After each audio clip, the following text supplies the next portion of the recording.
Good evening, everyone. Let's talk about Verity by Colleen Hoover. If you are a psychological thriller fan, look no further. This book is the one for you. I must say, Colleen Hoover impressed me significantly with this one. I didn't know what to expect because I had only read one other book by her, which was It Ends With Us. That wasn't necessarily my style or my favorite type of book, so I wasn't sure if I was ready to give Verity a shot, but by some gentle encouragement by a really good friend, she recommended this book. She said it was the best book she's ever read, and so I took a chance on it, and I'm so glad I did because this is such an amazing story. I'm excited to talk to you about it today. Now listen, I want to give you a full summary of this book, so please be advised this video contains all of the spoilers. However, if you have any desire to experience this book for yourself, I encourage you to stop this video, pick up this book, and read it. I do not think that you'll be disappointed. However, I know that everybody has different likes, dislikes, favorite genres, etc., so I can't guarantee you that this is going to be your favorite book of all time. I can only tell you that I really loved it because I couldn't put it down. It's 314 pages. You can fly through it. You're not going to want to put it down. If you enjoy psychological thrillers, this is an excellent book to get started on. I've read a couple others recently. The Silent Patient by Alex Michaelides, The Wise by Taryn Fisher, which, by the way, this book is actually dedicated to Taryn Fisher, so I guess they're really good author friends. But this one, it just stands out above the rest. Colleen Hoover is not afraid to go to some very dark depths of the human soul and psyche. So very interesting. I want to get into it. However, also want to give you the opportunity to experience it for yourself. If you don't want to hear an entire detailed summary, go ahead and purchase this book, experience it for yourself. Let me know what you think. Did you love this book? Did you hate it? I totally understand both perspectives. Personally, I loved it. Let's dive in. It starts with our protagonist, Lowen Ashley, witnessing somebody just getting creamed by a vehicle out on the streets of New York, which, by the way, not pretty, but also one of the most captivating intro scenes that I've ever read. I mean, I think the only one that compares to that is probably Nevernight by Jay Kristoff, because he has one of the most beautifully written intros to his book. However, this one was more so shocking for the shock value, right? So you don't really expect that to be your first introduction to the story, but it sets the tone for the book, and I think it was spot on. The fact that she witnesses this terrible accident, she's actually so close to it that she gets all of the blood splatters on her. And she's going into the office, so our main character here, she's an author, Lowen, so she is kind of a struggling writer. She hasn't quite made it yet. I guess she's almost about to hit, well, she is about to hit her big break, because when she goes into the office, she is presented with an offer to complete a very famous series written by none other, Verity Crawford. So Verity is actually named after the author of this book. She's not the main character, but my goodness, she is quite the character. When she goes into the office, she encounters a very attractive male who she doesn't realize at the time, but this is Verity Crawford's husband, Jeremy Crawford. Now, this man is really kind to her. He sees that she is struggling. She's covered in blood. He actually is aware of the accident that happened on the street, so he offers her his shirt.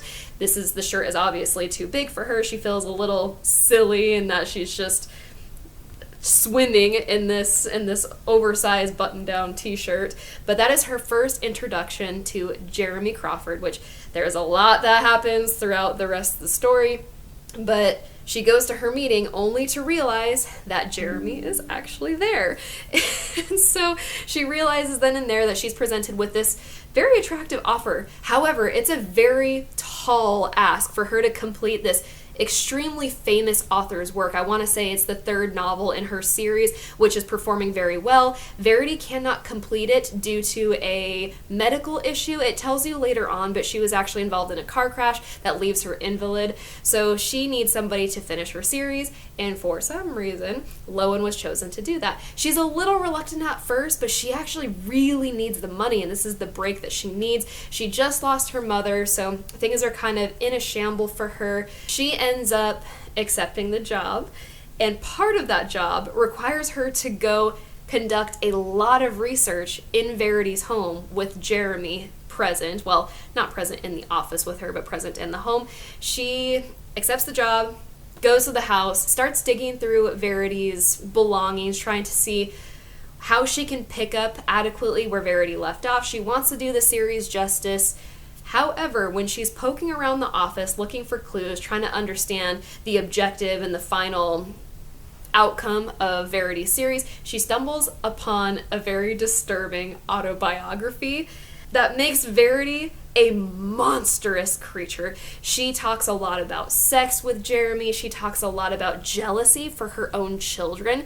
When Verity talks about Jeremy, she is so smitten, so in love, doesn't want anything to come between them, not even their daughters. So in this autobiography, Verity details how jealous she is of her children. She actually talks about attempting to abort them when they were in the womb. They're actually twins.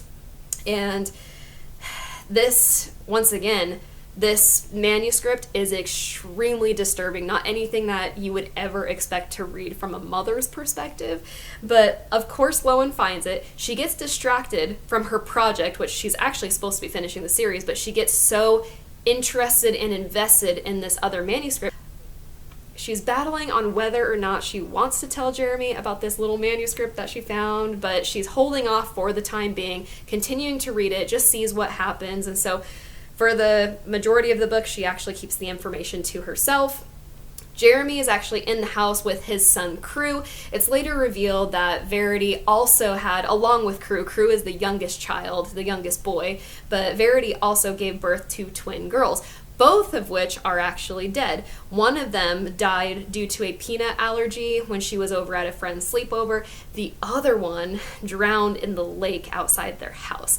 Now, when Lowen is reading this manuscript, there is a section in there where Verity details her plan to drown her daughter in the lake. She takes them canoeing. Well, she takes one of her daughters, well, her remaining daughter and Crew, out on this little canoe, goes out to the lake, purposefully topples the canoe, and only saves Crew. Her whole plan was to be rid of her final daughter because she was so jealous for the girls taking attention away from her and Jeremy.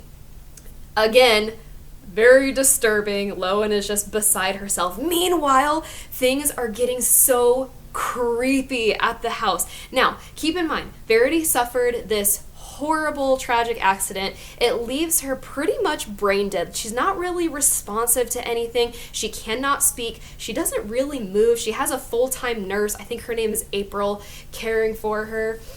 And there are such creepy moments when Lowen is bent down, she's looking over her work, she's reading through the manuscript. She happens to look up and Verity might be outside on the veranda watching her, which is super eerie, and it gave me chills, and I had to put it down for a second because it kind of scared me, because this woman is supposed to have no brain activity and nothing is really going on upstairs. So it was really creepy to have these moments where you see a presence of mind and it's not vacant up there anymore. Lowen feels like Verity is still there and still present. At one point in time, she actually tells Jeremy that, but Jeremy says no, she is gone. The woman that she used to be is no more. She has no brain activity. She's just really living and breathing, but she's not living. She's really just existing and breathing, but not really processing information. However, these little chance encounters still occur where Verity will seem suddenly present of mind. She'll be standing on the top of the staircase and looking at Lowen, which is super creepy. But of course, as you could probably guess, our main character Lowen starts falling for Jeremy. I honestly think part of that comes from Verity's perspective of Jeremy, because of course Lowen is reading about Jeremy through Verity's eyes, and Verity is just smitten with this man. She talks about it from the very first night that they met, and really, I think a big part of the attraction for Lowen, and maybe this is just me, I could be totally wrong, but I think a big part of her attraction comes from how desirable Verity makes him seem as well.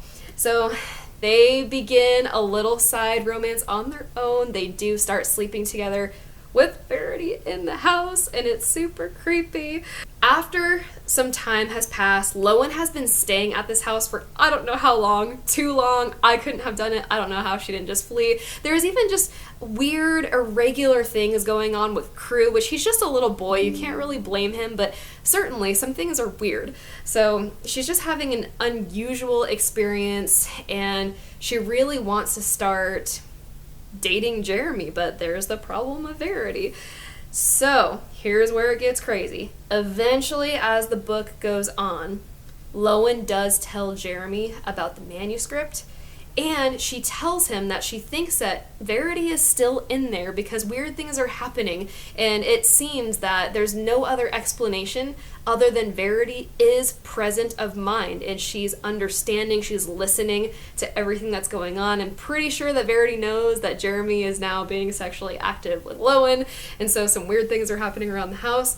But when Jeremy confronts Verity, Verity actually admits that yes, she's there, she's awake, she's cognizant, she knows what's going on, and Jeremy goes to end her life, which is super crazy. Lowen initially tries to stop it, but then considers the repercussions. She's super creeped out by Verity anyways. She also sees that a life could unfold more easily with Jeremy if Verity were no longer in the picture. So Lowen, our heroine, suggests that Jeremy make it look like an accident. So they actually smother her, they kill her. Of course, Lowen ends up pregnant. They end up dating seriously. They build their own little family. Of course, Lowen adopts little Crew and starts to treat him like her own. Verity is no more because they killed her. But one fateful day, Lowen happens to find an old letter that I think she finds it in a loose floorboard or something like that. And it is a letter to Jeremy, indicating that Verity already shared the manuscript with Jeremy as a therapeutic writing exercise to get over the deaths of her two daughters, which apparently were complete freak accidents. She claims that this manuscript, this autobiography, it was all a creative writing project and none of it was true. So of course, Lowen is a little bit freaking out because, oh my gosh, did we just murder an innocent woman? So she actually tears up the letter, flushes it down the toilet, says nothing to Jeremy, and continues on with life with Jeremy. Like, how do you continue being with somebody who killed their ex-wife? I don't know. Oh, and by the way, in this letter, Verity also indicates that Jeremy caused the car accident. He was intending to kill her. So first of all, how this woman continues to be with Jeremy after, number one, killing his wife. Well, first of all, attempting to kill his wife once, failing, and then actually killing her again. I do not know, but amazing. So good. I really do hope that you enjoyed this video. If you're looking for more recommendations on psychological thrillers, I have a couple. I've read a few, but nothing tops Verity in my opinion. So I hope this video was helpful. Please subscribe to my channel. You can find me on Instagram, follow me on Goodreads, and thanks for tuning in, and I will catch you later.